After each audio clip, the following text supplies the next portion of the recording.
آج تو خبروں کی فکر ہے جی، آج کی کیا خبر ہے، کیا ہو رہا ہے ملک میں. ایسا لگتا ہے قبر میں پہلا سوال ہی خبروں کا ہونا ہے کہ یہ خبریں نہیں سن کے آیا تھے لتر مارو. قبر میں پہلا سوال خبروں کا ہوگا.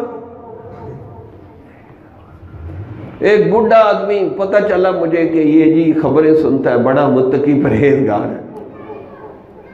تو میں نے کہا بابا آپ تو بوڑھے ہو گئے، کوئی اللہ اللہ کرو، کوئی استغفار کرو، کوئی تلاوت کرو. کہ جی میں تو بس اتنا کوئی گناہ نہیں کرنا، میں تو بس خبریں سنتا ہوں.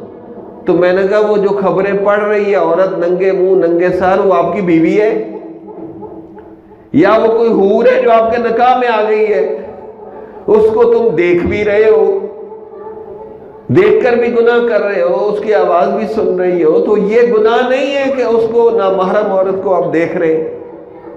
وہ کہنا میں نے تو کبھی سوچا ہی نہیں.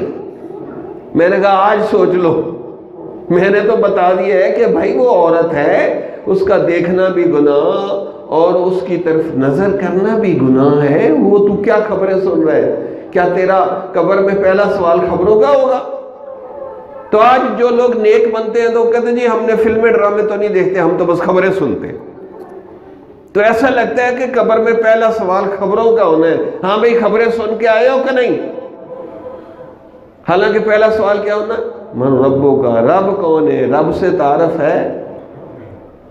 نبی کون ہے اور کون سا تمہارا دین ہے؟ کلمہ آتا ہے. جمال الوجود بذكر الإله وتصفو الحياة بنور هدى. جمال